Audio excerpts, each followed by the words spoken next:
umikot kayo ng Siquijor, sumakay kayo ng MRT, alam nyo, punta pa kayo ng palengke. Yung huli kong napanood din ay alam nyo, aware kayo. Kita nyo yung haba ng pila sa mga government hospitals, yung mga outpatient natin. And kumbaga nakita nyo yung realidad na pinagdadaan ng ating mga kababayan.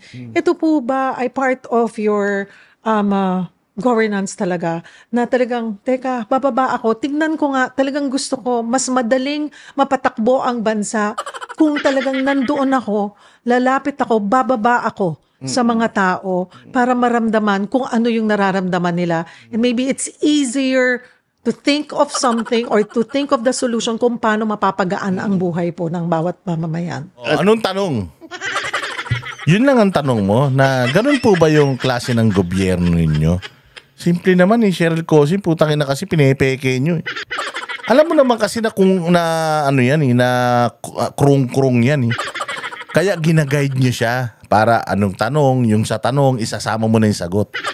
Para alam niya na kung ano yung isasagot niya, hindi ba? Hindi ba para mas maganda kung tinanong mo, sa loob ng 3 taon, sir? Parang kailan ko lang kayo nakita na umikot, bumaba, pumunta sa palengke, sumakay ng MRT. Nung nakaraan, nakita ko pa kayo sa eskwelahan. Binabarena nyo yung blackboard. Tanginan yan. Ba't mo binabarena yung blackboard? Tinutornilyo. Okay. Sige, hindi naman kailangan ng tornilyo ng blackboard. Tinutornilyo mo, blackboard pa yun 1 taon. So, tapos ano pa yung nakita mong ginagawa mo? Kanina naman nagtuturo naman. Naging teacher naman siya kanina.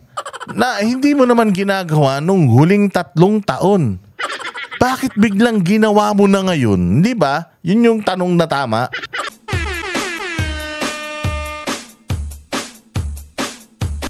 Dancing with the beat with DJ Glenn on the mix. Marcos Bangag. John.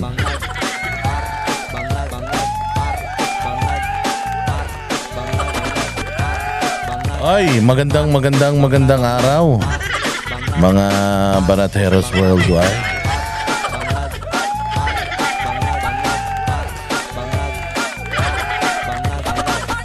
Ay, kumusta naman ang buhay-buhay ng mga kababayan kong matitigas ang ulo?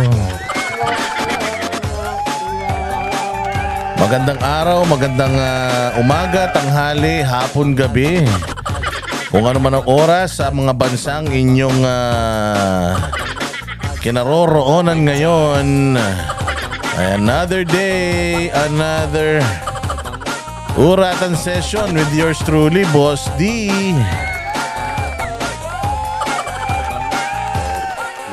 Ang vlogger na hindi mo dapat seryosoin. Ang vlogger na walang silbi sa buhay. At ang vlogger na wala nang sinabing totoo. Lahat na lang puro kabalbalan. Pero salamat pa rin bagamat ako ay hindi nyo dapat pagkatiwalaan. Bagamat ako ay hindi nyo dapat siniseryoso. Abay kayo'y nandiyan pa rin. Nanunood, antitigas ng mga ulo nyo. Kaya ako'y lubos na nagpapasalamat mga bossing sa inyong lahat. Sa lahat ng mga nabubudol ko sa channel na to, maraming salamat. Hindi, totoo. I really appreciate yung inyong patronage. I really appreciate yung inyong mga positive comments. Pag nakikita ko yung mga comment nyo dyan na sinasabi nyo na nawawala ang mga pagod ninyo, nakasama ninyo ako sa inyong pang-araw-araw na pagtatrabaho, pagsasayang ng oras, ako po'y lubos na nagagalak at mas lalo akong ginaganahan na kayo'y pasayahin pa. Kaya sabi nga nila, may nagsabi pa nga sa akin na Boss D, Boss Dada, alam mo, napakalaking tipid mo sa totoo lang. Napakalaking tipid mo dahil sa mga vlog mo. Ako'y bored na rito sa buhay ko. Sa sobrang bored ko na dito sa abroad. Nung wala ka pa, ako'y panay ang labas ko. Siyempre pag lumabas ka, di ba gagastos ka talaga dyan.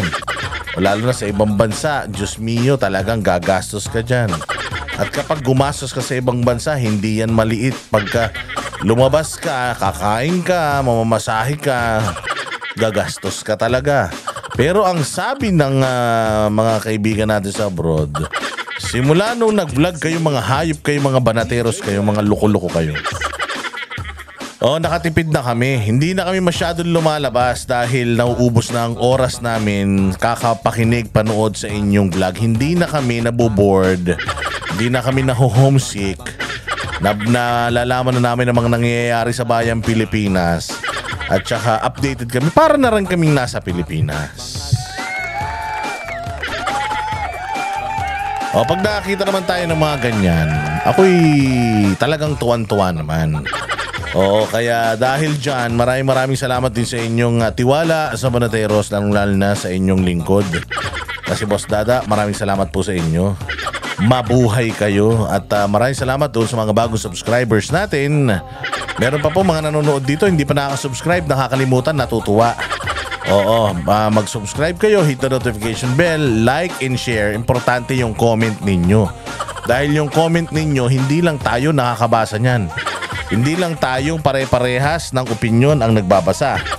Lahat ng binabanatan natin sa channel na ito, sila rin po ay nagbabasa ng mga comment ninyo. Kaya importante, kayo'y nagko-comment. Pero ang pinaka-importante sa lahat, yung inyong mga super thanks. Nako po, na-appreciate ko ng sobra yan.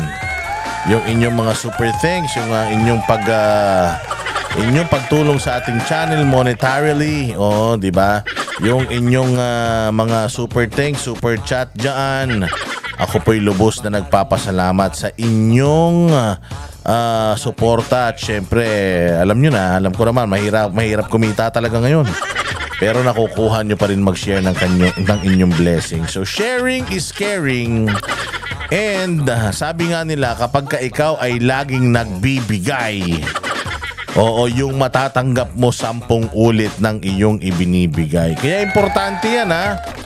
Kaya importante din, mga bossing, ha, yung pagbibigay ng tithes sa inyong mga simbahang kinaaaniban. Importante yan.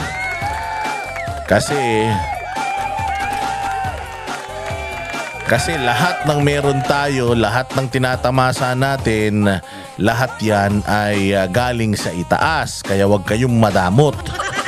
Okay? And sabi nila, hindi ka man daw nagbibigay ng tithe sa iyong simbahan, basta tumutulong ka sa mga magulang mo, mga kapatid mo, mga kaibigan mo, nakikita na ng Diyos yan. Kaya wag niyong kalilimutan. Huwag niyong kalilimutan ang pag-share because again, sharing is caring. Kaya nga kami ni Banat Boy, nag-share kami. Alam niyo pa paano? Hindi lang monetarily. Hindi lang sa monetary. Kami ay tumutulong sa mga kapwa natin vlogger. Ang dami nagme-message sa akin, Boss D. Baka naman pwede gamitin ko yung video mo. Pinapagamit namin, wala kaming copyright. At sa totoo nga lang, mas madami pa nga silang views kaysa sa amin mismo. Magugulat na nga lang ako Oy, Boss D, sikat ka sa TikTok. Sabi ko, hindi ko nga ginagalaw yung TikTok ko Paano kung makikilala sa TikTok? Yung pala, yung mga videos natin, ina-upload ng mga kababayan natin nagugustuhan yung ating content dyan sa TikTok. Basta gamitin nyo sa tama yung mga videos namin. Wag nyong gagamitin sa kabulastugan. Okay lang na kumita kayo dahil sa mga videos na yan, pero sharing is caring din, Okay na kami maghirap, magdadaldal dito. Kami na ang nadidimanda. Kakashare ninyo, nadidimanda kami, okay lang. Basta ang importante, kumalat sa buong mundo itong ating mga kabulastugang ginagawa, baka sakali magising sa katotohanan itong mga switik na nasa lipunan. Kaya ito na naman tayo at pasasakitin na naman natin ang mga ulo at balumbalunan, kaluluwa at mga alak-alakan mga pigsa na mga hinayupak, mga hayop, animal, oo, mga baboy, mga magnanakaw, mga mandurukot, sinungaling, adik, bangag, pusher. Lahat ng mga sinungaling, mandurukot, mandurugas. Lahat ng mga kawatan, magnanakaw at mga putok sa buho ng mga switik sa lipunan. Mga garapatang sumisipsip sa kaban ng bayan. Mga demonyo, Santanas, Judas, Barabas, Hestas. Atin na naman po silang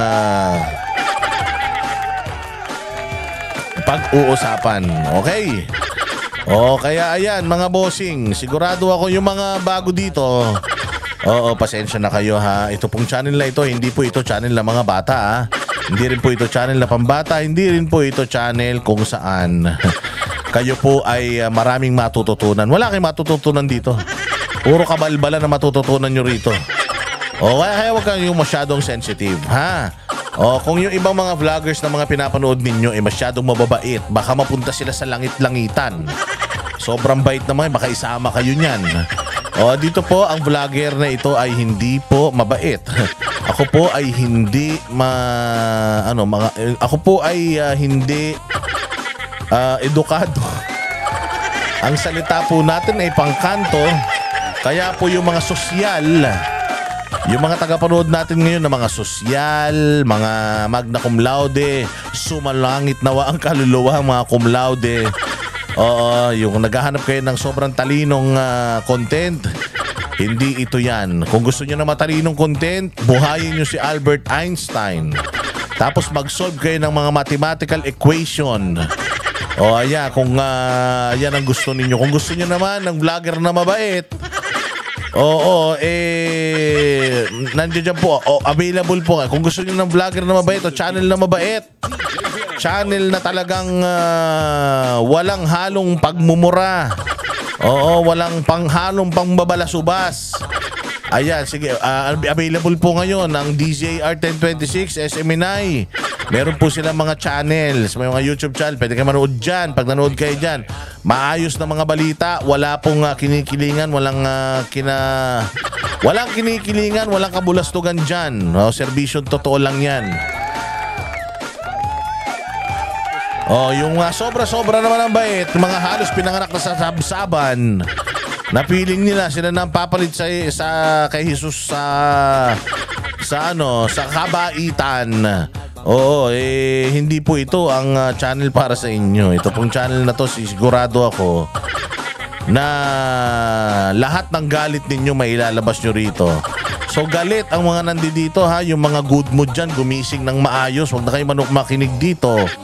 Pag nakinig kayo dito, sigurado ako, baka nag-aalmusal pa lang kayo, baka ihagis ninyo yung mga tasan ninyo sa mga misis nyo ha. Tsaka sa mga kapitbahay nyo, chismosa. Okay, ayan. So dahil dyan mga bossing, sige, hinana natin itong na to. Itong tugtugan natin. At tayo na po ay magsisimula ng ating palatuntunan para marami po tayo mapag-usapan. Anak ng tinapay, dami-dami ngayong mga kaganapan sa ating lipunan. Siyempre, yung presidente nating vlogger, yung presidente nating sinungaling, meron na nga yan, lumabas na nga yung kanyang bagong podcast. At ang bagong niyang podcast, puta ragis yan. Iba na yung kanyang kasama, naging babae na.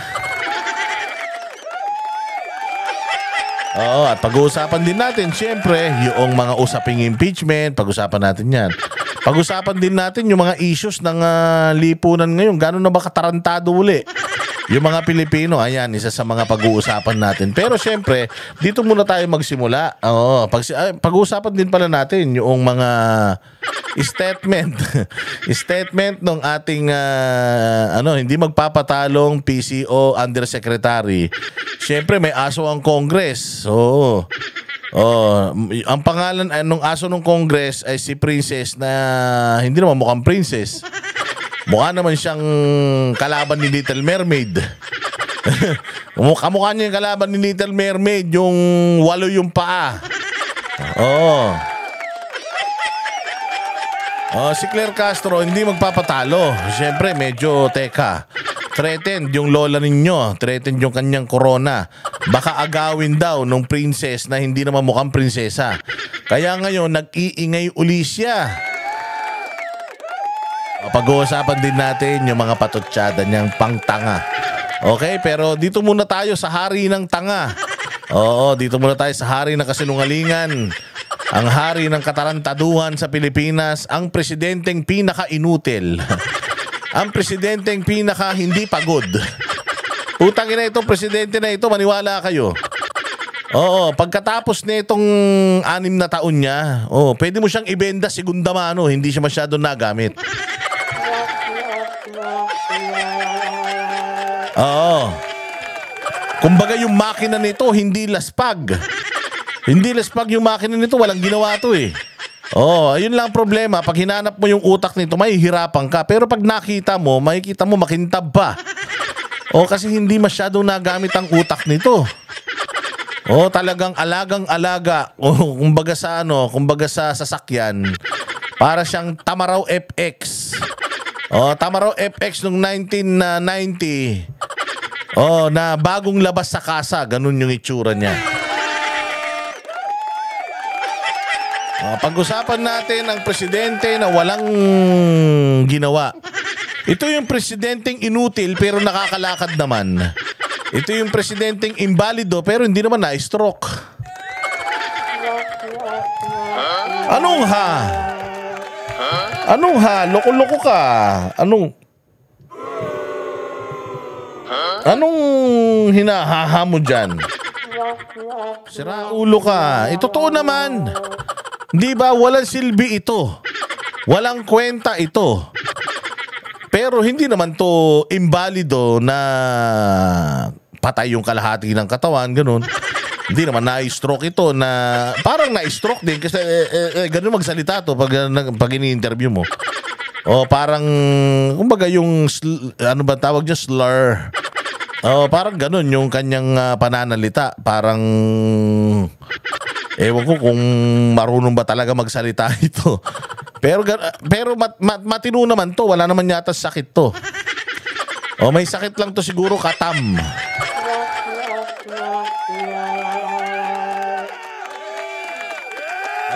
Gusto ko lang pakinggan ninyo yung itong itong matinding kwentuhan nila. Kasi ibang klase rin yung dito, ibang klase din yung kanyang tagapanayam dito, si Cheryl Cosim. Alam mo dati medyo bilib ako dito sa na to eh. Sobrang bilib naman, medyo bilib lang ako dito sa isang reporter, anchor na ito si Cheryl Cosim. Akala ko matino. Pero nung narinig ko siya magsalita dito, putang ina. Sabi ko parang kakatapos lang niya dilaan yung daliri sa paa ni Bongbong. Pakinggan ninyo kung medyo si Katunying, siguro talagang pinag-uusapan nila na na kailangan na mala Santo Papa ang tingin nila rito kay President, the most useless president ever. Pakinggan ninyo kung paano nila sinimulan at tinapos itong interview na to. Hindi to isang buong interview, part lang ito. Pero nakakatawa yung mga pinag-uusapan nila dito. Putang ina niyan. Silang dalawa lang ang naniniwala sa isa't isa. Pakinggan natin itong kasinungalingang kabalbalan ng panibagong love team ng taon, si Cheryl Cosim at saka itong si siguro umayaw na si umayaw na siguro si Katunying. Kasi pagkatapos siya nung interview niya kay Bongbong Marcos, puta parang 1 linggo walang bumili ng tinapay doon sa kanyang bakery. Matapos nga yung kanilang interview na yan, hindi ba? Inalok sa kanya yung PCO. Walang hiya, tinanggihan daw ni Katunying. Ba't kaya tinanggihan ni Katunying? Alam din ni Katunying, si Katunying kasi relihiyoso yun eh. Alam din ni Katunying na yung amo niya, demonyo eh. Sige. Pakinggan natin itong panayam nila. Tapos reaksyonan natin. Puntahan ko po yung umikot kayo ng Sikihor, sumakay kayo ng MRT, alam nyo, punta pa kayo ng palengke. Wow. Tangina, Kadiri ka, Cheryl Cosim. Tangina na atim mo yan. Sa tinagal-tagal mo, hindi mo kailangan mo pa talaga ng perang ganyan? Huwag sabi wala kang bayad dyan. Putang sinayang mo yung oras mo. Tapos kumbaga parang dinilaan mo yung sugat niya.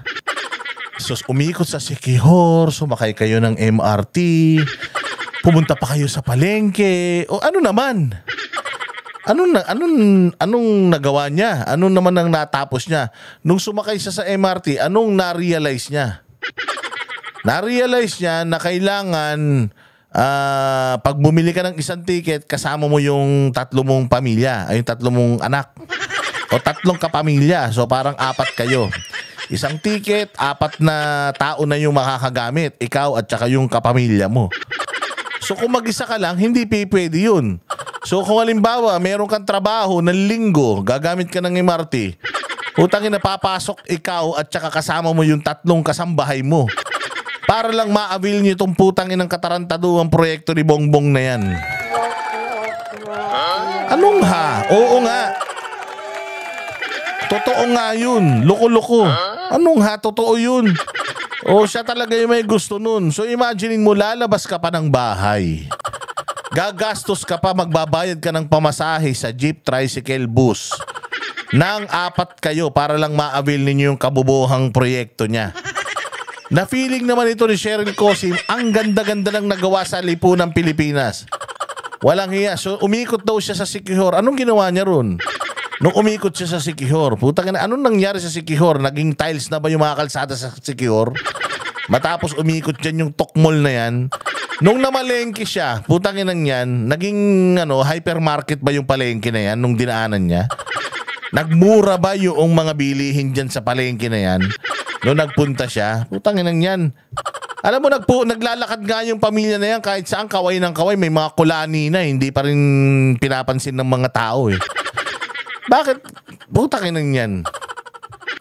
Anong style yan? So ito naman si Cheryl Cosim, talagang ang galing-galing mo. Pumunta ka na Siquijor, umikot ka, lumabas ka ng bahay, umano ka, pumunta ka sa palengke, sumakay ka ng MRT.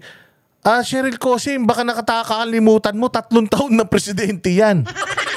Tangina, 3 taon ng presidente yan. Ngayon lang umikot sa Siquijor, ngayon lang lumabas ng bahay, ngayon lang sumakay ng MRT, ngayon lang nagpunta na palengke. Tangina, tapos galing ka na. Iba talaga nagagawa ng pera. O sige, diretso. Yung huli kong napanood din ay alam nyo, aware kayo. Kita nyo yung haba ng pila sa mga government hospitals, yung mga outpatient natin. And napanood mo yun? Putang inang galing mo naman. Hindi ko nga napanood yun eh. Napanood nyo ba yun? Nakita nyo yung mahabang pila sa mga outpatient? Gago. Tangina, pumunta ka sa lahat ng ospital, mahaba pila kahit sino presidente. Tangina yan. Noong panahon nga ni Duterte, putya yan, namamatay nga yung mga tao sa COVID sa kalsada na eh. Sobrang dami. Parang ngayon mo lang napansin niya, ngayon mo lang nalaman yan. Ngayon lang na-expose yung mga mahahabang pila na yan. Napaikli na ba ni Bongbong nung nakita niya mahabang pila sa ospital? Napaikli niya na. Nakita mo na nagpunta ng airport yung unggoy na yan, sinabi niya na yun daw pinakamagandang airport sa 30 taon na pagpunta-punta niya ron. Gunggong din, O sige, hindi, alam mo, medyo nandiri ako ng bahagya dito kay Cheryl Cosim. Parang putangin na, hindi ko alam kung kakatapos lang nilang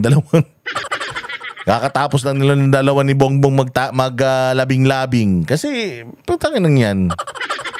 Sa tagal mo ng broadcaster, anak ng tinapay, pumayag ka na na kumain ka ng ebak. O kumain ka ng etchas para lang mairaos nyo itong podcast na ito. Walang hiya. Mas malala ito kay Mas malala ito kay Katon Ying. Kung si Katon Ying sinasabi na ang bait-bait nyo po kasi. Ang bait-bait nyo po kasi, Mr. President. Diya? Ito naman, ang sipag-sipag nyo po, Mr. President. Lumabas po kayo ng bahay, sumakay kayo ng MRT, pumunta po kayo sa palengke, umikot kayo sa sa Siquijor, pumunta pa kayo sa ospital, nakita niyo yung haba ng pila dun. Tangin ng taon na to, walang hiya. Anong hana naman? Ayan na nga, sinasabi na nga, hindi ba naririnig? O diretso natin. Nakita niyo yung realidad na pinagdadaan ng ating mga kababayan. Ito po ba ay part of your governance talaga? Na talagang, teka, bababa ako. Tignan ko nga, talagang gusto ko, mas madaling mapatakbo ang bansa. Kung talagang nandoon ako, lalapit ako, bababa ako sa mga tao para maramdaman kung ano yung nararamdaman. Tangina ka. Nag-i-interview ka ba o tinuturuan mo siya kung anong sasagot niya? Saan ka naman makakita ng ganito? Kahaba magtanong. Simple lang naman yung tanong eh. Nakita ko po kayo nung nakaraan. Medyo, kasi for the past 3 years, wala naman kayong ginagawa. Ang dami niyong inutang. Ang dami niyong inutang. Ang dami niyong binigyan ng ayuda. Pati pera ng PhilHealth, kinatkong niyo pa. Mantakin mo yung tulay, ano na yun, na loan na sa isang Japanese, excuse me, sa isang Japanese na bangko na financier, nakuha na yung pera para sa tulay na yun. Tapos, kumbaga may budget na yung tulay na yun, kumuha pa ulit kayo ng budget sa PhilHealth para doon sa tulay na yun, putang ina niyan. Hayop na yan, may budget na yung tulay, binadgetan nyo ulit, mga kawatan kayo. Di ba? Yun lang naman pwede mo sabihin dun eh. Kumbaga, nakabili ka na ng pansit, tapos humingi ka pa ulit ng pambili ng pansit. Tapos, putangin yan, hindi ko maintindihan na okay lang sa inyo. Cheryl Cosim, okay lang sa inyo sa loob ng 3 taon. Ngayon lang lumabas yung gunggong na yan. Sa loob ng 3 taon, walang ginawa yan kundi mamasyal ng mamasyal, umikot yan sa buong mundo. May bagyo sa atin no. Ang lakas ng bagyo ng may mga namatay pa na mga rescuer diyan sa Bulacan. Hayop nanonood ng karera yan. Tapos gusto mo sabihin sasabihin mo ngayon diyan sa interview mo na parang sipag-sipag niya. Tangina parang awang-awa ka. Sana bigyan mo ng Coca-Cola yan. At saka na pulbusan mo yung likod para mantakin mo. Hindi na siya nagtatanong eh. Ginaguide niya na si Bongbong kung ano yung sasabihin eh. O hindi ba? Ulitin natin yung start niya hanggang 44 seconds. O tinan mo. Po yung umikot kayo ng Sikihor, sumakay kayo ng MRT, alam nyo, punta pa kayo ng palengke. Yung huli kong napanood din ay alam nyo, aware kayo. Kita nyo yung haba ng pila sa mga government hospitals, yung mga outpatient natin. And kumbaga nakita nyo yung realidad na pinagdadaan ng ating mga kababayan. Ito po ba ay part of your governance talaga? Na talagang, teka, bababa ako. Tignan ko nga, talagang gusto ko, mas madaling mapatakbo ang bansa. Kung talagang nandoon ako, lalapit ako, bababa ako sa mga tao para maramdaman kung ano yung nararamdaman nila. And maybe it's easier to think of something or to think of the solution kung paano mapapagaan ang buhay po ng bawat mamamayan. Anong tanong? Yun lang ang tanong mo, na ganun po ba yung klase ng gobyerno ninyo? Simple naman eh, Cheryl Cosim, putang ina kasi pinepeke nyo eh. Alam mo naman kasi na kung krung-krung yan eh. Kaya ginaguide nyo siya para anong tanong, yung sa tanong, isasama mo na yung sagot. Para alam niya na kung ano yung isasagot niya, hindi ba? Hindi ba para mas maganda kung tinanong mo, sa loob ng 3 taon, sir, parang kailan ko lang kayo nakita na umikot, bumaba, pumunta sa palengke, sumakay ng MRT. Nung nakaraan, nakita ko pa kayo sa eskwelahan, binabarena nyo yung blackboard. Tanginan yan. Ba't mo binabarena yung blackboard? Tinutornilyo. Okay. Sige, hindi naman kailangan ng tornilyo ng blackboard. Tinutornilyo mo, blackboard pa yun 1 taon. So, tapos ano pa yung nakita mong ginagawa mo? Kanina naman nagtuturo na. Naging teacher naman siya kanina. Na hindi mo naman ginagawa nung huling 3 taon. Bakit biglang ginawa mo na ngayon? Hindi ba? Yun yung tanong na tama. Hindi. Sabihin mo na, President Bongbong, nakita ko po kayo. Pumunta para si Princess Sarah, ang putang ina niyan. Nakita ko po kayo, Master Sedi. Lumabas po kayo ng bahay. Sumakay po kayo ng tren. Tapos, Pumunta po kayo sa secure, umikot-ikot kayo dun. Tapos nakita ko po kayo, napunta po kayo sa ospital. So, ganyan po bang gobyerno nyo? Talagang malapit kayo sa taong bayan? Para akong pinapanood ko si Master Sedi at saka si at saka si Princess Sarah putang ina sa interview na to. Ganyan po ba talaga ang inyong pamamahala? Na kailangan nyo pong puntahan ng mga kababayan natin para malaman nyo po yung kanilang mga suliranin? Putang ina yan. O, tinan mo, sasagot naman tong ugok. O, tinan mo kung ano yung sasagot nitong ugok na to. At any level of government, it's very different to receive, makatanggap ka ng report na sasabihin, natapos namin yung project, ganito yung ginastos namin, may picture na maganda. Pero pag pinuntahan mo, iba. Iba talaga. Sabi, totoo pala yung report. Maganda yung report. Alam mo na, yung taong yun, hindi nagsisinungaling sa'yo. The other side is, binuhala ako nitong mga lokon to. Alam mo na, eto mga to, hindi reliable yan. Maghanap tayo ng iba. So it's still important to go and see things for yourself. Wow! Oo! Talagang ako din ha? Oo, ha nga. Nagulat din ako Walang iya. Antindi, no? Oo nga. Ha ka nang hay. Para kang ulol Tayo na ganyan yung sinasabi natin sa kanya noon pa. Na sir, lumabas ka naman. Kasi ang tingin niya sa Pilipinas, parang putangin lang yan. Parang nag-i-snow na dito. Para na tayong Switzerland. Sobrang yaman ng Pilipinas. Lagi, pag nagre-report to, di ba? Ang ganda-ganda ng Pilipinas. Mababa ang inflation. Maayos ang buhay ng tao. Di ba ganyan ito mag-report?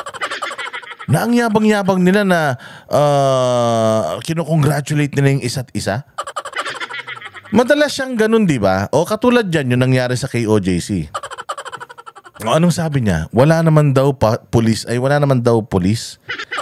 na nagmalabis doon. Wala nga daw baril Wala nga baril, wala. Putang ina ka, kung ikaw nagpunta ka doon, nakita mo sana na punong-puno ng baril doon. Napakaraming pulis doon na may baril. Saan ka makakita ng SWAT at saka ng SAF na walang baril? Tangina, parang kawawang cowboy yan. Oo, cowboy na walang kabayo. Hindi pwede yun. Tanga ka ba? Hindi ba? Napaka-fake news talaga nito Hindi ba? Ganyan nga yung sinasabi natin sa kanya. Na sir, hindi mo alam na naghihirap ang bayan mong Pilipinas kasi nakikinig ka lang sa mga report sa'yo. Hindi mo ina-assure na yung nire-report sa'yo, i-confirm mo on your own, totoo ba o hindi. Kasi pag may sinabi sa'yo, yung isang sekretary mo, maniniwala ka na kagad, hindi ka nagagawa ng mga due diligence. Sobrang tamad mo nga So ngayon, sinasabi mo sa amin na simula't simula, ganun ka na, ulul. Oo. Ha talaga. Oo nga, ha talaga. Talagang mapapahakat, ha? Ay nang yan. So, yan yung nire-request namin sa'yo. Mantakin mo sa loob ng 3 taon. Ngayon mo lang ginawa yan. I doubt it kung ginawa mo talaga. I doubt it. So yun ang sinasabi. Kayo ba naniniwala? Ilagay nyo sa comment section. Naniniwala ba kayo na itong mokong natututoy sinasabi niya na ganyan siya mag-check? Na kapag may mga projects, binababa niya talaga at kinukonfirm niya whether yung ni-report sa kanya is tama? Putang ina. Nakakapag-vlog ka pa nga Ibig sabihin hindi ka busy. Hindi mo ginagawa yan. Pumigil ka nga bongbong kung talagang busy ka na tao. Tangin na wala ka ng panahon mag-vlog pa na ganyan. Tayo na si Pangulong Duterte walang ganyan. Diyos mio. Because it's, of course you read all the reports, no? But you read all the reports? Walang hiya ka, yung GAA nga, yung General Appropriations, di ba? Yung GAA, yung BICAM report, pinirmahan mo nga Sabi nyo, binasa nyo, dinilay nyo, binasa nyo. Yung pala, hindi. Malaman-laman natin, anak ng tinapay, nagagalit na si Rimulya sa'yo, yung DILG, kasi may ipinangako ka sa kanya na tinanguan mo na proyekto niya na hindi na budgetan. Pero pinirmahan mo yung GAA. Nung chinek niya, teka, ba't hindi kasama yung pinag-usapan natin?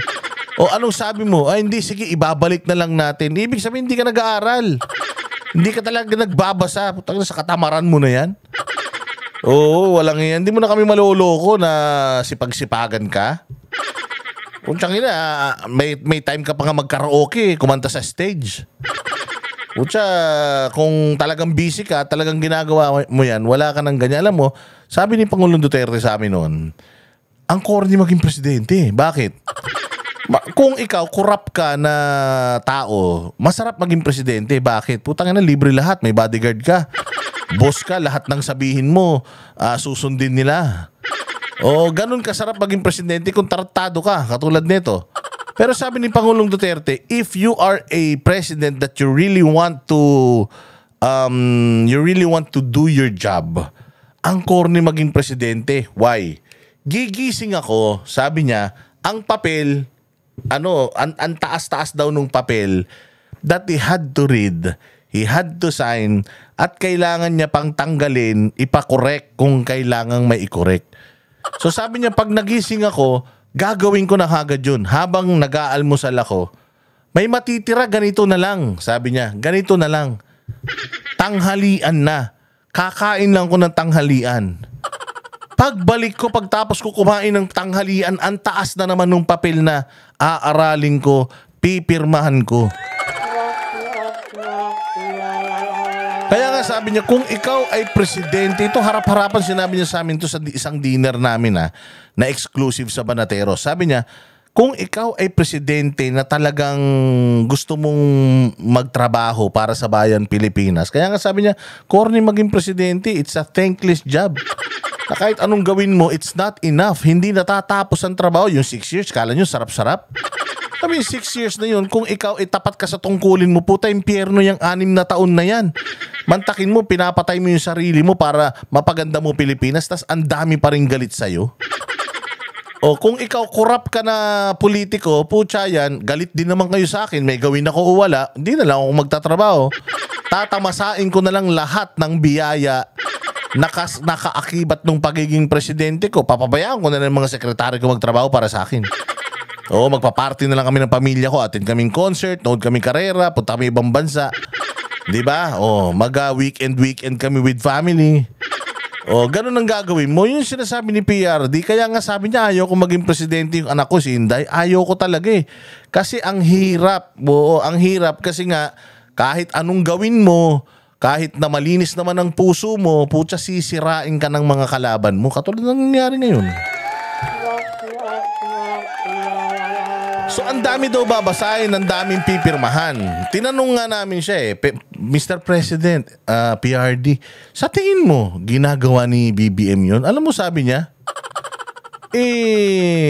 kung mahilig siyang magbasa, kung masipag siya, posibleng gawin niya. Pero mukhang hindi naman siya masipag. Mukhang hindi naman niya alam kung ano nangyayari sa paligid niya. Sabi ko nga sa iyo, binagyo yung Bicol, hindi niya alam kung paano niya susolusyonan yung problema ng mga taga Bicol. Ibig sabihin, alam lang niya maging presidente pero hindi niya alam kung paano gagawin yung trabaho ng presidente. And kung sasabihin mo sa kanya na gawin mo to, considering na sinasabi din mismo ni Amy na sobrang tamad ng taon na to. Meron pang kwento na galit yung tatay nito sa sobrang katamaran niya dahil party lang ng party to. Hindi nga nakatapos ng eskwela to eh. O di ba ito nga lang ang presidente? Buti nga si Erap kahit papano nakatapos yata sa Ateneo eh. Ito talaga, dinoktor daw yung yung degree nito. Sinasabi nila Guanzon, nila Harry Roque na wala daw degree ito. So ibig sabihin tamad. Mantakin mo may pera ka pang aral tas hindi ka nag-aral samantalang yung ibang mga anak ng bilyonaryo putya, ang daming mga tinapos, doctorate, PhD, meron pang MBA, may PhD pa. Hindi ba tapos ikaw, presidente ka ng Pilipinas, hindi ka gumraduate? Puta, sa dami ng pera nyo pang aral, hindi ka nakagraduate? Ibig sabihin, tamad ka. Ang dami nga dyan, walang pang aral eh. Hindi ba? Ginagalingan mag-aral para lang maging dean's lister. para maging scholar. Anak ng tinapay, ikaw napakarami yung pera, sa ibang bansa ka pa nag-aaral, hindi ka nakatapos sa eskwela? Anong klase yan? Ibig sabihin, tamad ka. Sabihin, wala kang pag-asa sa buhay, wala kang pangarap sa buhay. O, ngayon papaniwalain mo kami na ganyan ka magtrabaho?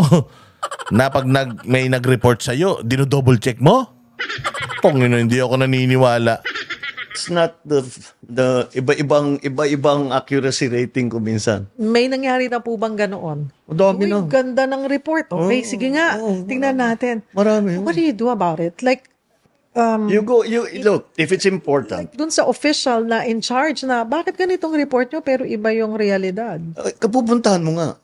Sabi, kung hindi ka nakakasiguro, halimbawa, Kaya panayang punta, tinan mo nung nakaraan, panayang punta niya sa mga tulay. Tangina, hindi naman siya engineer. Pupunta siya sa tulay, tapos ikot-ikot siya dun. Puta, tingin-tingin siya sa mapa. Oh, nagtrabaho na siya nun. Oh, tinan mo, sinimulan na yung rehabilitation ng San Juanico Bridge. Taga na pupunta-punta siya dun sa San Juanico Bridge. Anak ng tinapay yan. Nire-request pala ng mga taga dyan sa may San Juanico Bridge, mga congressman dyan, mayor dyan. Nire-request pala nila i-rehabilitate yan for the past every year daw. Merong merong request para dyan. Pero hindi binabudgetan ng Kongreso. Pirma naman ng pirma tong ulul na to sa sa budget natin taon-taon, di ba? O so, chinecheck mo o hindi? O ngayon, nagpunta siya sa San Juanico, mukha siyang engot dun. Nagpunta rin siya sa isang nag-collapse na tulay, mukha rin siyang engot dun. Nagpunta na naman siya nung nakaraan dyan sa NAIA. Sinabi niya, pinakamaganda raw yung estado ng NAIA ngayon. Kaya pala panay ang ikot nito, panay ang ocular inspection nito kasi meron pala siyang gagawin ganitong podcast at ito yung palalabasin nila that he is a working president. Anak ng tinapay yan. Pumunta ka lang sa mga lugar, bumisita ka lang dun sa mga lugar, tapos working president ka na.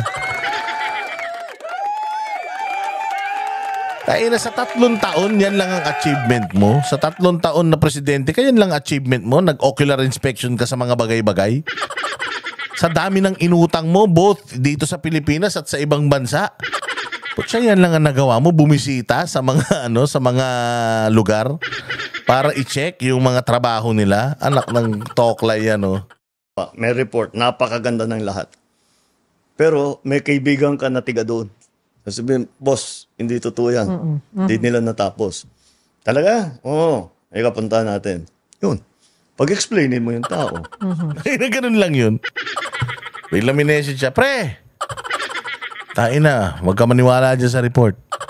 Hindi totoo yan. Ah, talaga? Hindi totoo? Tara, puntahan natin. Putang ina, para kayo mga tambay,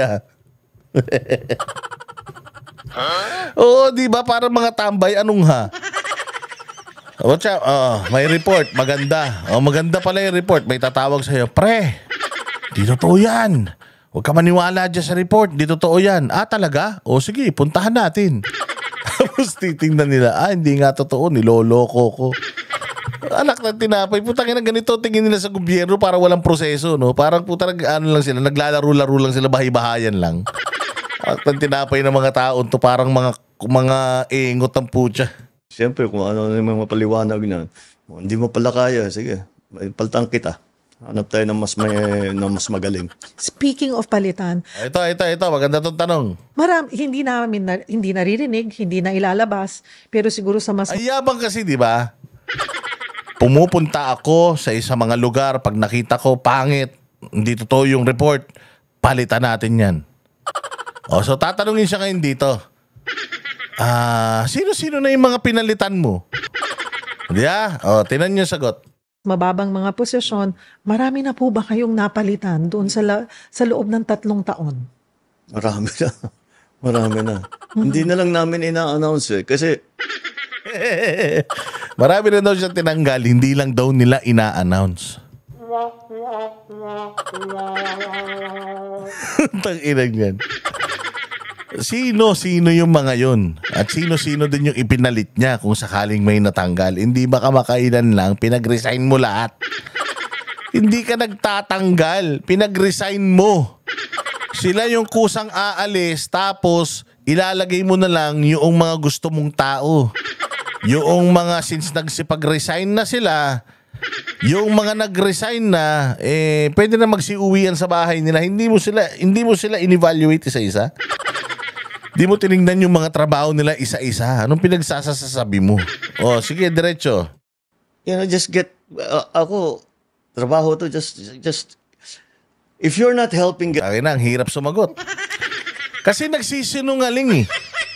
O, tingnan nyo, ang ganda ng tanong sa kanya. O, ang tanong sa kanya, nangyayari ba talaga na may mga tinatanggal kayo on the spot? Kapag nag-check kayo na walang na hindi tama yung ni-report sa inyo.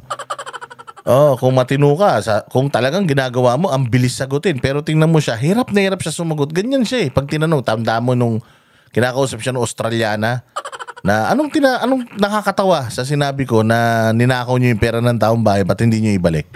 May nakakatawa ba ron? Di ba? Ganun siya ron. O, pag tinatanong siya ng mga reporter, pagka hindi, yung tanong, hindi akma doon sa pinractice nila, di ba, pucha yan? Nagahang yan, parang CD sa, parang bumili ka ng CD dyan sa Quiapo. O, tingnan nyo.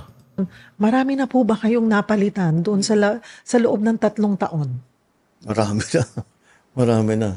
Hindi na lang namin ina-announce kasi, just get, ako, trabaho to, just, if you're not helping, Pucha, huminga ng malalim. O naman kasi si Cheryl Cosim, putang na yung mga pinagtatatanong mo. Hindi naman yan yata yung pinag-usapan nyo eh. Pucha, nangisay siya eh. Sasagot ka lang naman eh. Madami, oo, madami na din. Hindi, sakto lang naman. Yung, kasi yung iba naman talagang maayos yung trabaho nila eh. So, sa mga tinanggal, meron na rin. Meron na rin ako mga natanggal. Pero yung pagkakasabi niya na marami, pag marami kasi dapat naririnig natin yan, marami. O, hindi ba? Pero pucha, dahil nagsisinungaling siya, hindi siya makasagot ng diretso. O, kailangan niya pang huminga ng malalim. ako, trabaho to, just, if you're not helping, get out of the way. Okay? Kung di mo kami tutulungan, basta, umalis ka na lang dito. Gawin mo yung gusto mong gawin, pero pabayaan mo kami magtrabaho. Hindi Ulitin na lang natin. namin ina-announce eh. Kasi, just get, ako, trabaho to, just, if you're not helping, Tangina na bakit ganun? Parang hinika, no? Parang hinika si BBM. marami na. Hindi na lang namin ina-announce eh. Kasi, just get, ako, trabaho to, just, if you're not helping, Ilang yan. Nangyari sa'yo. Bigla kang hinika, Mr. President. Ang hirap, no, pag nagsisinungaling ka. Pag nagsisinungaling ka, mahuhuli ka talaga.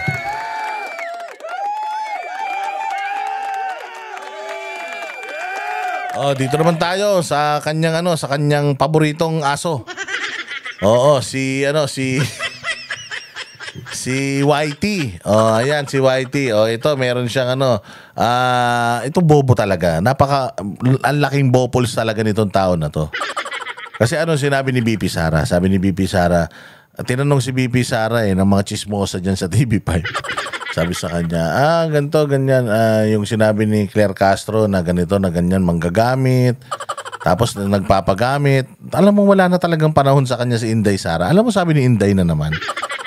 Paulit-ulit na sinasabi ni Inday yun Castro, dalawa lang yan sa pamilya. Dalawa lang yan, dalawa na yan, magpinsan. Silang dalawa lang sa pamilya na yan.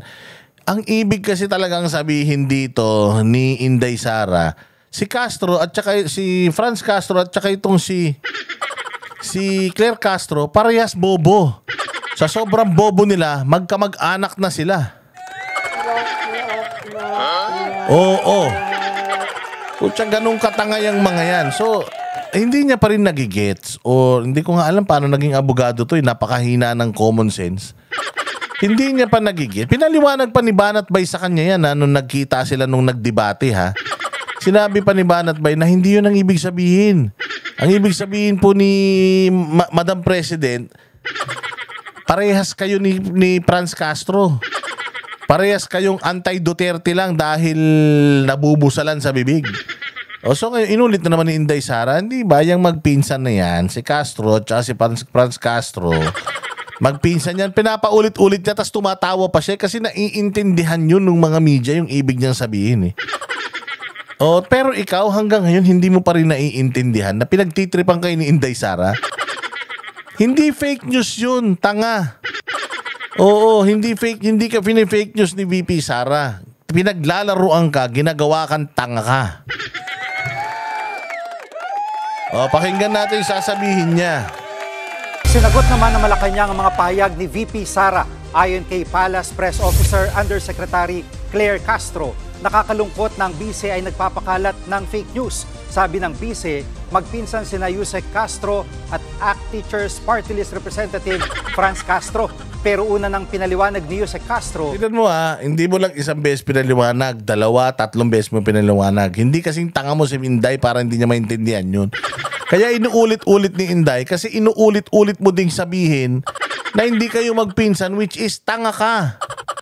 In the first place, dapat hindi mo na ginagawa kasi nga alam mo na pinaglalaruan ka lang. Pero meron kasi talagang bobo na walang ano ba tawag doon? Hindi sense of humor eh. O wala siyang kilala niyo si Sheldon Cooper sa si Sheldon Cooper sa Big Bang Theory. Hindi siya nakakaintindi ng sarcasm yan. Oo, hindi niya naiintindihan na sinasarcastic na siya or pinaglalaruan na siya kasi nga tanga. Si Sheldon Cooper sobrang talino nun. Sobrang talino nung karakter na yon sa isang series. Pero ito si Claire Castro, the fact na you're still affected by that and hindi mo nararamdaman yung sarcasm noong sagot ni Inday Sara, the joke is on you. Oo, ang tanga rito ikaw, hindi si Inday Sara kasi hindi mo naiintindihan yung joke.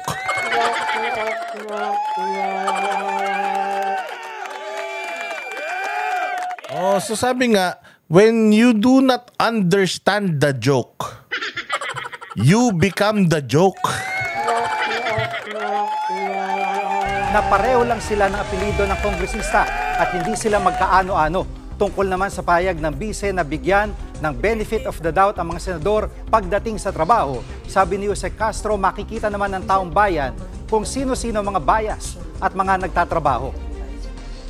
Nagiging source of fake news na po or disinformation ang ating Vice Presidente at hindi ito maganda para sa... Fake news at disinformation, unang-una sa lahat, hindi naman balita. Yung pagkatao mo. Actually, kahit nga sino nga yung mga kamag-anak mo, walang pakialam ang mga Pilipino eh. Kahit maubos ang lahi nyo, wala kami pakialam. Hindi ka importante, Claire Castro. Makaintindi ka. Bobo talaga kayo. Kaya nga sinasabi nila na bobo si Franz, bobo ka din eh. Kasi si Franz, ganyan din, hindi rin siya nakakaintindi ng sarcasm eh. Hindi ba, nung nandoon sa Senate, ginigisa nila si Pangulong Duterte, nagmukha silang mga aso lahat. Nagmukha silang mga basang sisiw kay Pangulong Duterte. Alam mo kung bakit? Kasi tanga. Wala nang panahon si Pangulong Duterte na sagutin eh. Yung mga questions ni Franz Castro doon sa congressional inquiry. Kasi nga, pang tanga. Ikaw naman, ginagawa ka nang tanga ni Inday Sara, react ka pa na react. So, the joke is on you. Hindi na kasalanan ni Inday Sara kung pulpul ka masyado. Hindi mo naiintindihan yung ibig niyang sabihin. Wala siyang panahon at wala siyang responsibilidad na sagutin yung na ipaliwanag sa iyo yung ibig niyang sabihin kung ayaw mong intindihin. Bahala ka sa buhay mo. So yan yung isang niya. Tingnan pa natin tong isa. Ito pa hindi ba nung nakaraan mga bossing, nung nakaraan kasi itong si Basti Duterte at saka si Bongo. President Sara Duterte. Si Bongo kasi at saka si Basti, meron silang shinare na AI video. Pero pag tiningnan mo yung caption nung kanilang mga AI video, wala naman silang sinasabi na yung video na yun ay hindi AI. Na galit na ang mga estudyante kay Bongbong Marcos. Wala namang ganun. ayaw nila ng impeachment ni VP Sara. Wala namang ganun. They just shared it. They just shared it.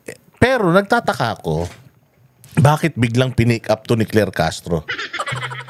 Hindi kaya pain talaga ito na pagka shinare mo, dahil sobrang galing ng pagkakagawa, although ako, umpisa pa lang, alam ko na kagad na AI to. Hindi ko naman shinare to kasi hindi ko shinare, ewan ko. Pero sila shinare nila, wala namang caption. Ngayon, nagtataka ako bakit pinick up to ni Claire Castro. Nako po. Sabi ko baka pain nila to kasi diyan nga sila mahilig, natatandaan nyo. Merong isang bilyonaryo na gumamit ng AI para siraan si VP Sara. So, noong mga nakaraan, may mga gumagawa rin po ng mga AI na medyo pabor sa mga Duterte at medyo hindi pabor or bumabatikos sa pamahalaan. Na kapag i-share mo yung content na yun dahil nagustuhan mo yung sinabi doon, matitake down yung yung iyong tawag dyan, matitake down yung iyong channel. So patibong yan para maubos lahat ng mga DDS sa social media. I-generate sila ng isang AI generated na na video, tapos i-report nila yon sa pamunuan ng Facebook na fake news yon. Tapos kasama ng mga troll nila na magre-report din nun. Kapag ka-share mo yon, yari ka. Kung ikaw monetize ng Facebook mo, madi-demonetize ka indefinitely. Ang pinakamasaklap, baka matanggal pa yung channel mo sa Facebook. Ganun. So kung halimbawa ito ay AI generated. Okay, AI generated. Nagsasalita yung AI. Naiintindihan mo naman yung sinasabi ng AI. Tapos, yung sinasabi ng AI na video, yun din ang nasa loob mo. So, isi-share ko yun ngayon. Hindi ko sinasabi doon sa post ko na totoo po itong video na to. Na ang mga estudyante galit na kay Bongbong. Hindi ko naman sinabing ganun. Basta shinare ko lang kasi nga nagustuhan ko yung content. So kung halimbawa si Mickey Mouse, nagsasalita siya against sa gobyerno ng Pilipinas.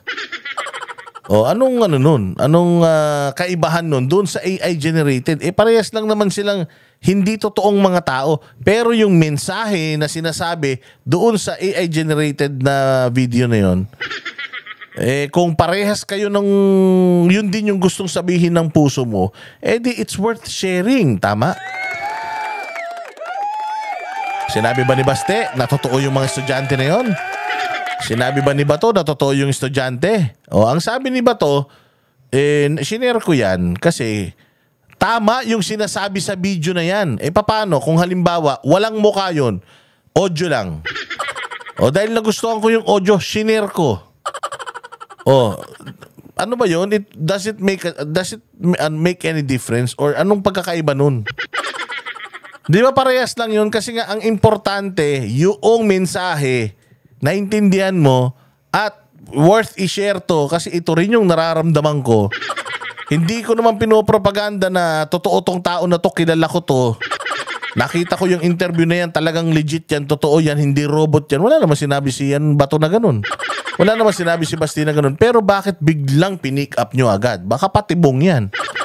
Meron pa akong isang patibong na alam noong nakaraan. Marami kasi din tayo mga kilala sa loob. So ngayon, meron kumakalat, may ipinakakalat na issue na kesyo, si First Lady, may namatay daw doon na mayaman, bla bla bla, nakakulong daw, ganito ganyan. So, ang daming mga nagpakalat ng information na yan. Actually, hindi namin kinagat yan eh. Ang daming nagpakalat ng mga ganyan. Pati nga si VP Sara, hindi ba binanggit din niya yung nakaraan. Pero, alam nyo ba, na sabi ko nga matagal nang nandito sa, 'di ba, pinalalabas nila, naglalabas talaga sila ng mga ng mga late na mga pictures ni VP ni First Lady Para talagang maniwala ang mga tao, late na to, nakita ko na to, late na to. Tinatago talaga nila, wala talaga. Tara, post tayo. Post ka ngayon. Totoo nga, nakakulong nga kasi ito, tong picture na to, late tong picture na to. Pero matagal na pala siyang nandiyan. Minomonitor lang pala nila kung sino yung mga nag-share nung information na yan. At tinan mo, marami pong nademanda dahil dyan. So tanim yan. Tanim fake news yan. Kaya mag-ingat kayo doon sa mga pinopost ninyo. Make sure na if it is an AI video, just be true to your post. Katulad ng ginawa ni Bato, i-share nyo lang, pero wag nyong sabihin na yung nagsasalita dyan is talagang sinabi yun ng tao na nandiyan dyan. Kasi nga AI yan eh. Alam natin na AI yan. So, hindi yan genuine, di ba? So doon ka ngayon papasok sa fake news kapag sinabi mo yung isang AI video is true. Pero yung mga sinasabi sa video na yun can be true and you can use that information to your liking. Kung anong gusto mong gawin doon. So ngayon, tinan mo, gigil na gigil si Auntie Claire. Sabi ko nga halatang halata na patibong yan yung mga AI videos na yan. Ingat kayo Dapat akuin ng mga opisyal ng gobyerno kung hindi totoo ang video na kanilang ibinahagi online. Ayon po yan sa Malacanang. Paano hindi totoo yung video? Totoo yung video, gumagalaw video Paano hindi totoo? Ano bang hindi totoo dun sa video? Yung nagsasalita. Ba't sinabi ba ni Bato tsaka ni Basti na totoo yung nagsasalita? Ang sinishare lang nila yung laman noong video. Kung hindi mo naiintindihan yun, Claire, problema mo na yun. Hindi na problema ni Bato yun. Tugon ito ng palasyo sa tanong kung dapat bang humingi ng dispensa ang mga opisyal na nag-share ng isang AI video. Bakit kayo hingi ng dispensa? Sinare mo lang naman. Yung amo mo nga hindi humihingi ng dispensa, fake news ang Kingdom of Jesus Christ. Sinabi, walang baril na pumasok sa loob. Hindi nga yung amo mong kumag Diba? Hindi nga siya nagpaliwanag sa taong bayan na nami-make news siya. Sabi niya, hindi siya makikialam sa ICC. Pero kita mo, nakakulong na si Pangulong Duterte sa ICC. Sobrang sinungaling na fake news peddler pa yung amo mo. Hindi mo kayang i-call out. So tingnan mo ha. Itong kay Senator Bato, galit na galit ka. Itong kay Baste, galit na galit ka. Pero yung nadiskubre ng AI something, yung anak ng may-ari ng STI na ginagamit niya yung ChatGPT para sirain si BP Sara, mag-create ng mga comments, mag-circulate ng mga comments para siraan si BP. Ba't hindi ka nagsasalita tungkol doon? Kasi si BP Sara yung sinisiraan. Tangina, maging patas ka kasi, Claire. Kapag ka meron kasing isang nakita ka, putang ina, wala ka nang sinasabing magandang ginagawa ni Bongbong Hirap na hirap si Bongbong sa interview niya. Kahit siya, walang masabi kung magandang ginagawa niya.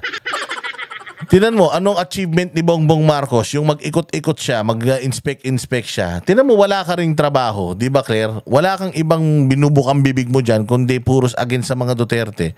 Sa mga alyado ni Duterte. Makapambalahura ka lang.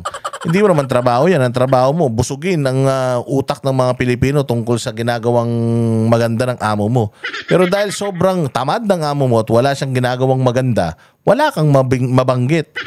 Diyan sa press con mo, tinan mo, triggered ka kasi yung mga, alam mo yung Malacanang press con, pinaglalaruan siya. Alam nila kung ano yung mga itatanong kay Claire Castro na magiging iskandaloso yung sagot niya.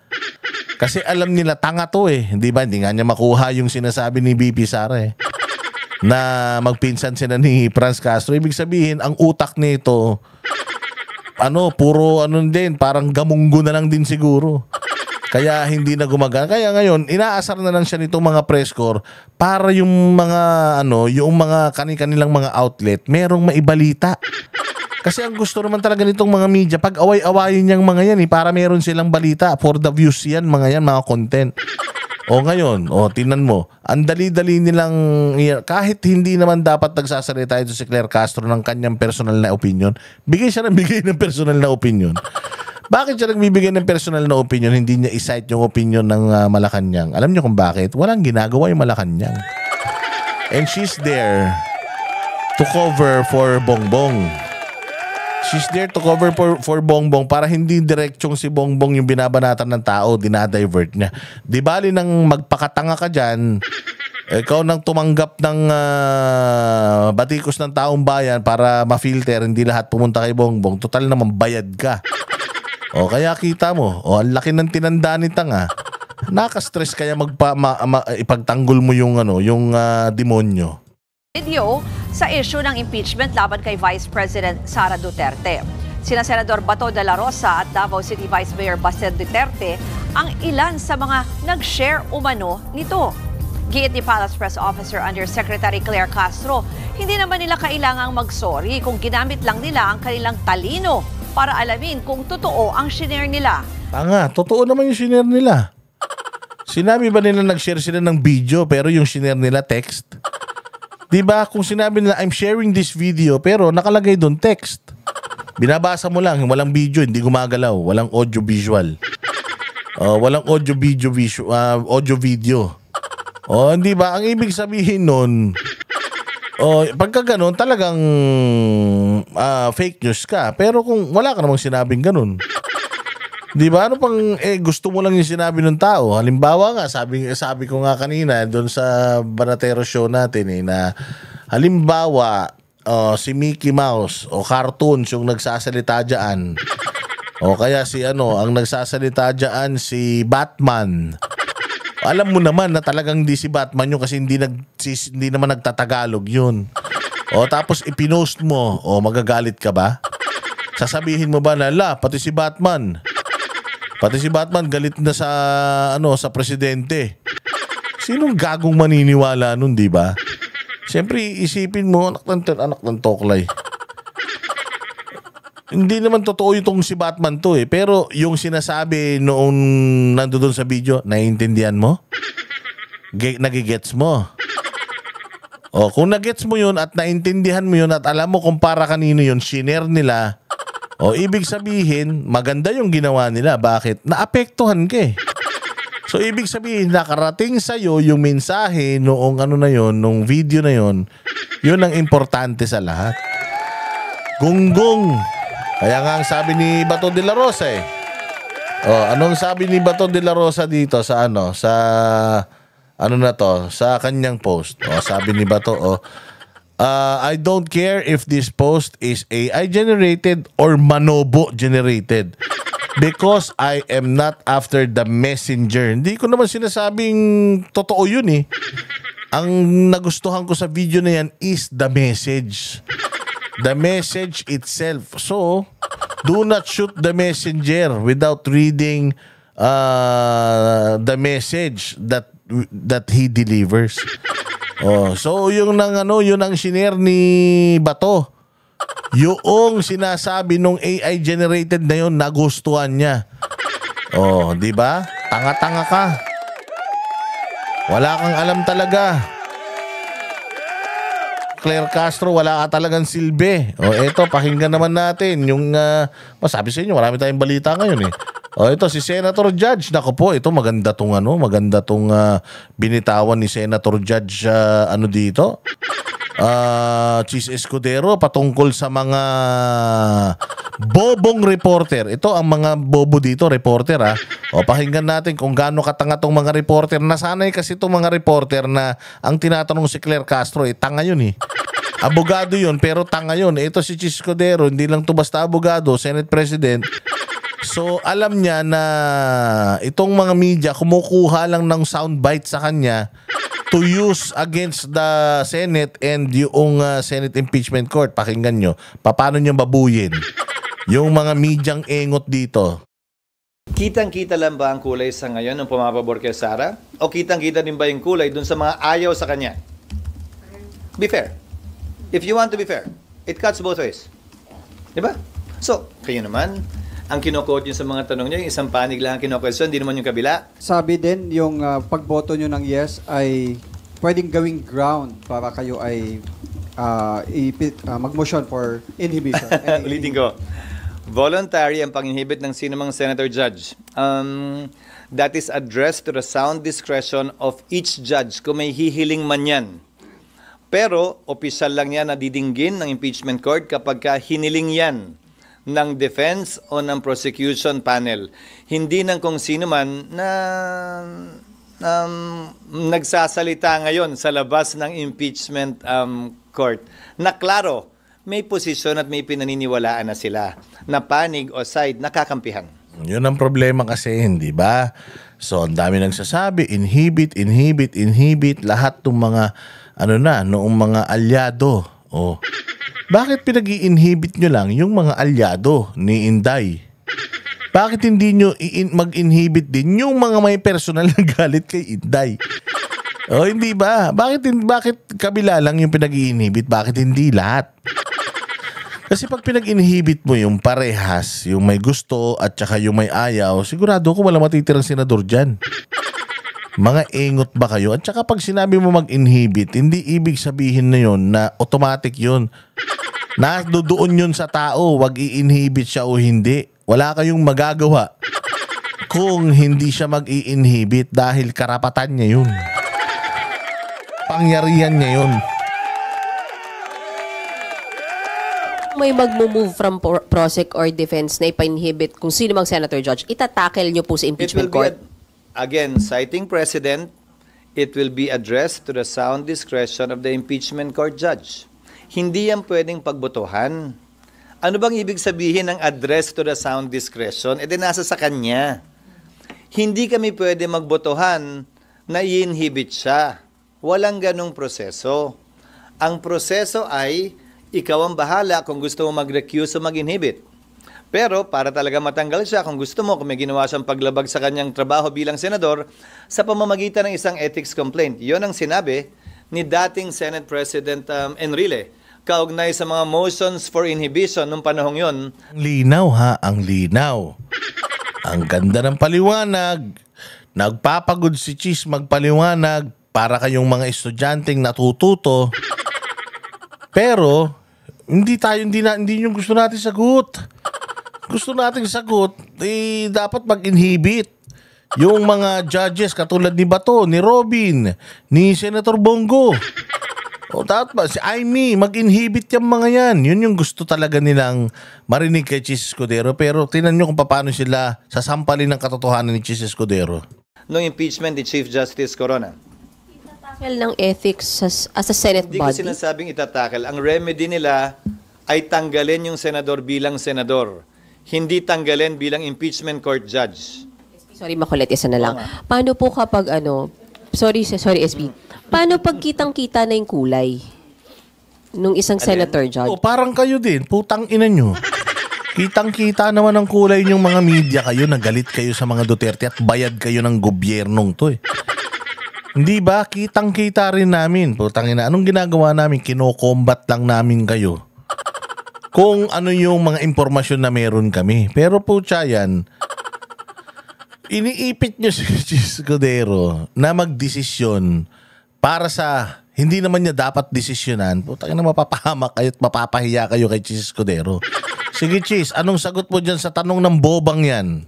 Kitang-kita na yung kiling niya. Sabi Nino, tatanungin kita, kitang-kita lang ba ang kulay sa ngayon ng pumapabor kay Sara? O kitang-kita din ba yung kulay dun sa mga ayaw sa kanya?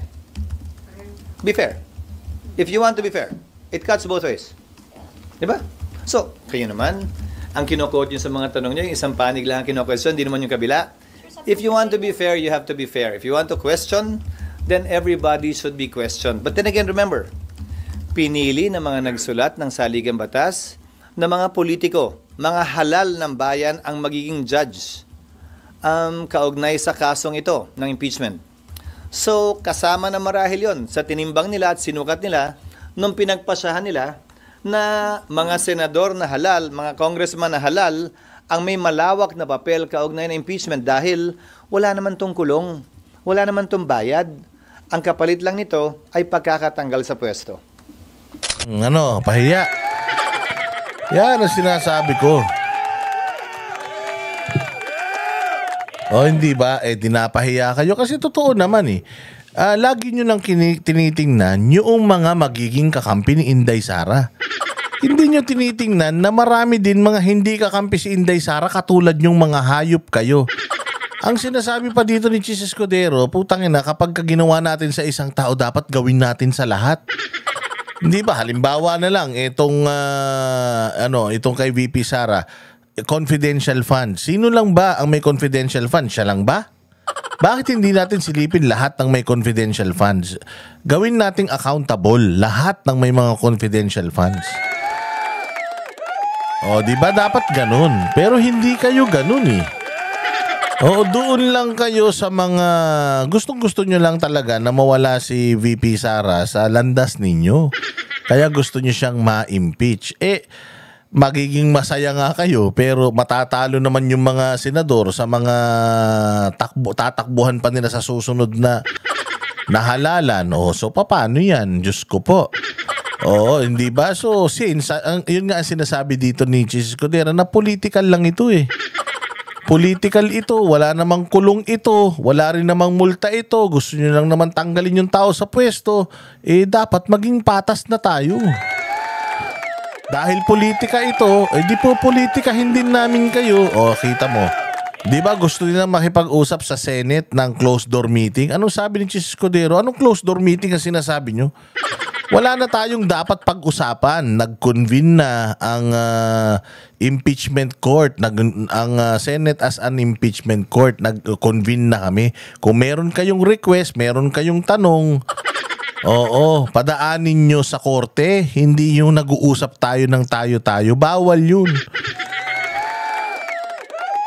Nasanay kasi kayo.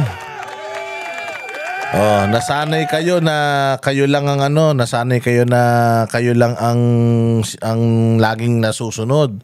Pakinggan natin sinabi ni VP Sara na kung mag-i-inhibit si Bato, mag-inhibit din si Risa Ontiveros na may kaso ng witness tampering. Yan ang dapat na mag-inhibit kasi yan si Risa Ontiveros nagsisimula pa lang, guilty ka na sa kanya. Ginawa niya na yan kay Pastor Apollo Kibuloy. Hindi niya pa nakakausap si Pastor Apollo Kibuloy. Guilty na sa kanya. Ikita mo, nung isang beses na humarap si Pastor Apollo Kibuloy, dinaan siya sa legal. Kung meron kayong mga problema sa akin, kasuhan nyo na lang ako. Hindi nyo ako makasuhan. Bakit? Ngayon, kung hindi na ako para sumagot pa dito, sa korte mong sa kangaroo court mo, doon ako sasagot sa proper na court, which is yung regional trial court. Kaya nga ngayon, ayan, nilalabanan ni Pastor Apollo Kibuloy at inaatinan niya yung mga kaso niya. Magsisimula na yung hearing ng kanyang mga kaso. Inaantay na lang natin yung resulta ng kanyang motion to post bail. Yun lang inaantay natin. Pag nag-grant yun, wala na. Pag nag-grant yun, nako po, wala na, talagang doble-doble na black eye ninyo. Mantakin mo, pinakulong nyo si Pastor, pinakulong nyo si PRD, ini-impeach nyo si VP Sara, tapos 3 silang makakalaya mula sa kuko ng mga kawatan sa gobyerno, di ba? Kaya napakatamis ng tagumpay kapag lahat nitong mga taong binalahura ng gobyernong ito, lahat ay makakabalik sila dun sa dati nilang mga normal na ginagawa. Nakaka-good vibes yan at saka napakalaking sampal niyan para sa pamahalaan natin kay Abalos, kay DOJ Secretary, kay Remulla, kay Torre, kay Marbil, kay Pajardo, kay Bongbong, dyan kay Tambaloslos. Napakalaking sampal niya sa pagmumukha nila. Kaya sana ibigay sa atin yan. Sige, pakinggan natin tong sasabihin ni VP Sara tungkol dito kay Risa. Mag-inhibit si Senator Risa Ontiveros bilang Senator Judge sa impeachment trial. Hindi lang daw ang mga mambabatas na kaalyado niya. Iyan ang giit ni Vice President Sara Duterte. Ating alamin kung bakit sa balitang ihatid ni Jason Rubrico. Kasunod ng panawagan ng ilang grupo na dapat mag-inhibit sina Senator Amy Marcos at Senator Robin Padilla sa impeachment trial dahil umano sa kanilang pagkiling kay Vice President Sara Duterte, Iginit ng bise na kung bias ang batayan, patas lang na ipa-inhibit din si Senator Risa Hontiveros. Ayon kay VP Sara, si Hontiveros ay hayagang nagpakita ng pagkiling laban sa kanilang pamilya sa isang pampublikong pahayag kung saan sinabi umano nitong dapat burahin, gibain o sirain ang pamilyang Duterte. Hindi kasi tayo pwede magpa-inhibit ng mga senator judges based on bias. Buti pa si Inday, naiintindihan yun. Pero itong mga bobong mga nasa Congress, bobong mga nandirito sa media, hindi nila naiintindihan. Even Sara knows na she cannot request for that kasi alam niya makapal ang mukha ni Risa Hontiveros. Na kahit anong request mo, alam niyang matigas ang muka ni Risa Hontiveros. Anak ng toklay na yan. Maniwala kayo, hindi yan mag-iinibit kahit na bumili ka ng Bareta de Cabra, hindi mo matatanggal yan dyan. Kapit to kuyang hayop na yan dahil nga ang gusto niyan talagang masira lang ang mga Duterte dahil yung mga tropa pitch niya na mga komunista inubos nito ni Pangulong Duterte. Yun ang katotohanan. Even Sara knows that. Nagre-request ba si Sara na mag-inhibit si Risa? Hindi. Paki ko kay Risa. Putangin na niya, tanga naman yan. Hindi naman kaya magsalita niyan kung wala yung kanyang abogada. Na lahat ng kanyang speech, kaya ang bagal-bagal magsalita, yung pala putya, dinidikta sa kanya ng abogada niya sa GC nila. Na mahiya ka sa balat mo. Puro ka na nga bukbok. Putyangin na. Tapos gusto mo pa maging presidente ng Pilipinas? Ultimong yung ilang taon mo na nandiyan dyan sa Senado? Pangalawang termino mo na yan. Putya, dapat ang binoto namin yung assistant mo. Dahil siya rin naman palang inaasahan mo dyan, dapat lahat ng sweldo mo sa kanya mapunta eh. Dahil ang posisyon lang naman ng isang tao is you are for or against, Inday Sara, no? Kung ganun ang ating basehan sa inhibition, ay dapat din natin ipa-inhibit ang mga senators na meron ding bias against Sara Duterte, no? Tulad na lang ni Senator Risa Hontiveros na in a public speech, sinabi niya na kailangan talaga ano ba term na ginamit? Kailangan burahin or kailangan wasakin, kailangan sirain, gibain ang pamilyang Duterte. Iginiit ng pangalawang Pangulo na dapat pagkatiwalaan ng mga senador na gaganap bilang huwes sa impeachment court. Kaya sinasabi ko, ibigay na natin yung benefit of a doubt dyan sa ating mga senator judges na gagawin nila ang trabaho nila ng patas according to sa sinumpaan nila as senator judges. Samantala, binalikan ni VP Sara ang pahayag mula sa Makati Business Club na Bayan yung sinasabi natin na if you are not afraid, if you are clean, you're not gonna be afraid. No matter how biased itong mga judges na ito. Tingnan mo, kami, anong ginawa namin when we were called in the Congress dyan sa TRICOM? Pumunta kami. Kahit alam namin na bias, pumunta pa rin kami. Kahit alam namin na there's a huge possibility na matulad kami kay Grijaldo, kay Coronel. Si Coronel na ngayon, na ganun pa kami pa. Pero nagpunta pa rin kami ron. Because alam namin sa mga sarili namin na hindi naman talaga kami binabayaran ng pogo. Wala naman drug lord na nagbabayad sa amin. And alam naman namin na saklaw ng karapatan sa malayang pagpapahayag yung pagbibigay ng opinion tungkol sa mga bagay-bagay. Na hindi ba? At saka mga politiko naman tong mga natin, binabatikos natin, hindi naman tong mga pribadong mga tao. Bayad naman ng mga Pilipino ito and public official nga sila. Public office is public trust. So, kaya kami nagpupunta doon. Malinaw eh. Alam namin yung mga karapatan namin. So ngayon, eto kay BP Sara, alam niya, hindi siya nagnakaw. Alam niya na lahat ng sinusumbong ng kabila, walang katotohanan yun. And even COA, kinlear na sila. So bakit ako matatakot? Kay 5 Hontiveros pa niya, 10 Hontiveros, 100 Hontiveros. Basta ako, alam ko sa sarili ko na tama yung ginawa ko at wala akong ninakaw na pera, di ako matatakot. Hindi naman siya katulad ni Bongbong. Ngiwi na ng ngiwi. Putaya nang yan. Pinire-request mo magpa-drug test, ayaw magpa-drug test. Bakit? Bakit hindi siya kumpiyansa na magpa-drug test kung alam niyang hindi siya addict?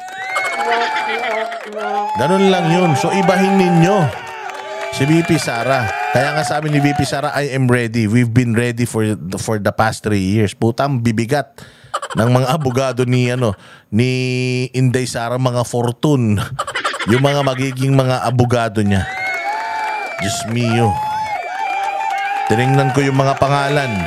Powerhouse yung defense team ni Inday Sara. Pucha yan. Kaya nga sabi ni VP Sara kung ikaw magaling ka na abogado, hindi ito sabi ko to, hindi sabi ni VP Sara.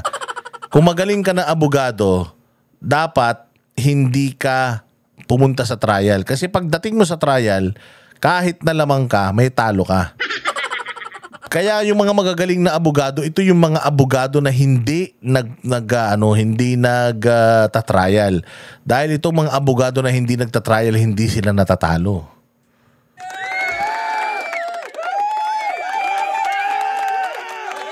Pero kung magaling yung abogado mo talaga at sanay siya mag-litigate, tapos alam mo pa sa sarili mong puso at isip at kaluluwa mo na wala ka talagang ninakaw, mahimbing kang makakatulog sa iyong buhay at pwede mo nang pabayaan lahat sa mga abogado mo kasi alam mo na wala ka talagang ginawang masama, di ba? Oh.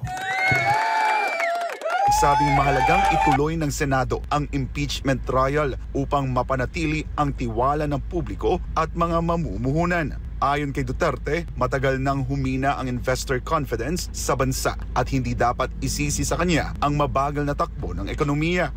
Kahit nandyan o wala yung impeachment, wala na talagang investor confidence dito sa ating bayan. Kung nakikita nyo, bagsak ang foreign direct investment sa ating bayan, no? Kaya wag nila ako gawing rason kung bakit pangit ang takbo ng ating ekonomiya. Dagdag pa ng Vice Presidente, hindi impeachment ang tamang sukatan ng pananagutan dahil hindi ito kriminal na kaso. Ang tanging layunin umano ng impeachment ay alisin sa pwesto ang isang opisyal. This is not accountability because impeachment, dalawa lang yung penalties dyan. Removal from office tsaka perpetual disqualification from government service. Walang penalties dyan dahil walang kaso dyan. Ang impeachment ay removal process ng isang impeachable officers. Kung gusto talaga nila ng accountability, ay mag-file ng mga kaso dyan sa mga korte. Ganito rin yan. Tama yung sinabi niya kasi yan din yung sinabi ni Pastor Apollo Kibuloy. Noong siya ay pinapatawag dyan sa Senado, sabi niya, why would I go there? Ayaw pumunta dyan kay Risa Hontiveros. Kasi, ano naman yan court of public opinion yan. Tsaka propaganda lang naman yan Sisirain lang naman ako dyan, di naman ako makakapagsalita. Parang sa amin din, sa Tricom, di ba? Sa Quadcom, ganun din. Pag nagmali ka, kulong ka.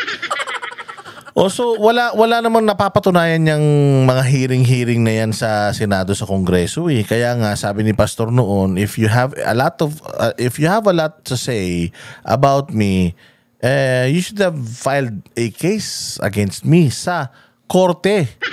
Doon ako sasagot sa korte. Kasi kung dito lang, di naman ako kayang ipakulong ng Senado bukod sa i-contempt nila ako, pero yung sentensyahan ako, malabo.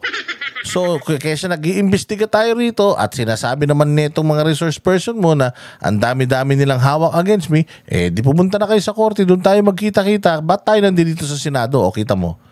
Isang araw lang na umattend doon si Pastor Apollo Kibuloy at in-exercise niya yung kanyang rights. Anong nangyari? Di tapos yung hearing ni Tarantada. Di ba? Ganun yan, mga bossing. Diyos ko po.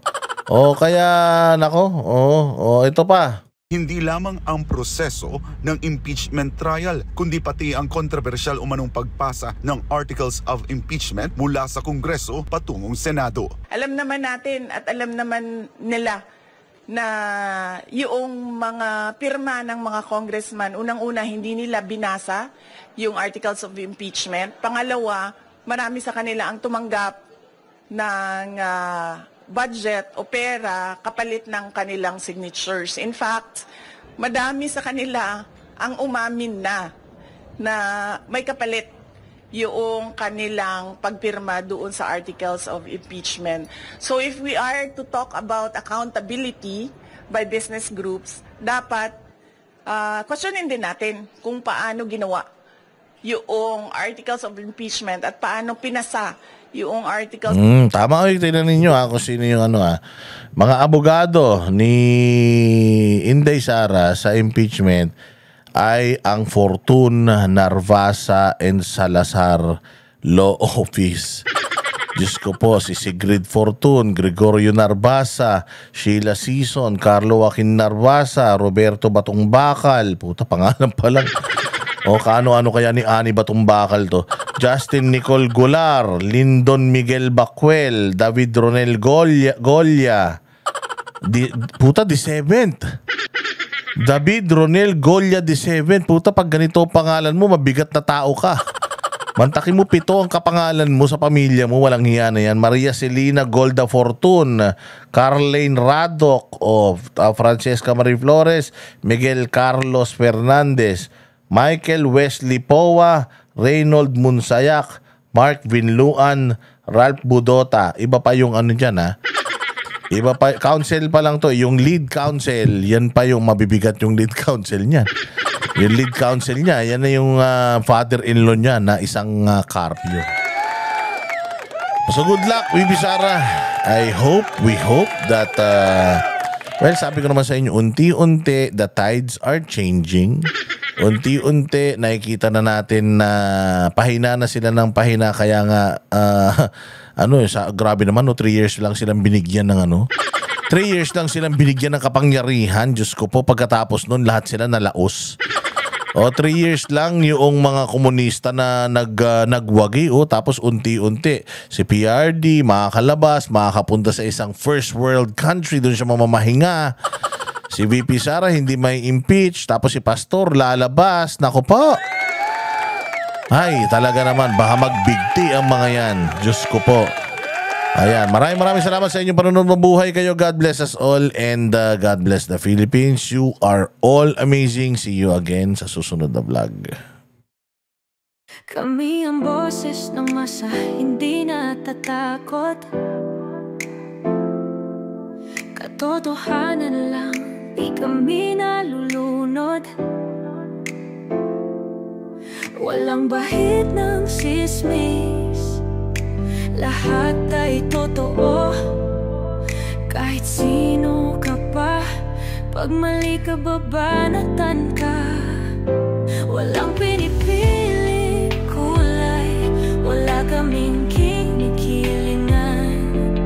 Basta para sa bayan, kami lalaban. Pagdama palakpakan, pag mali banatan. Di matitinag, di matatakot, para sa bayan tuloy ang sigaw. Sa harap ng kamera, walang halong takot.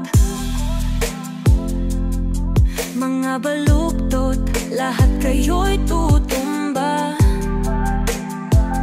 Ang hustisya at totoo, yun lang ang mahalaga.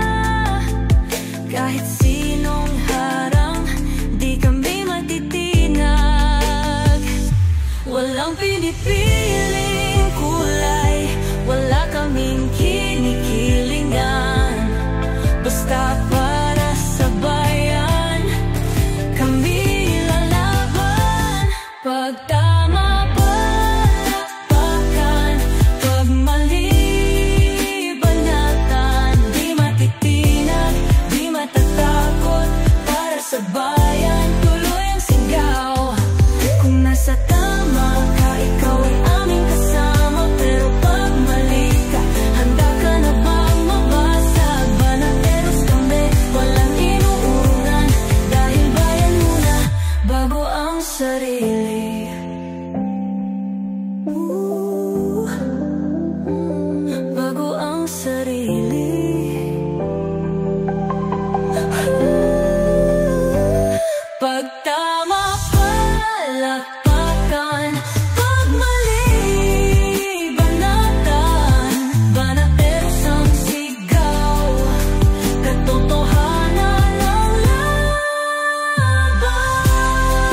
Sa harap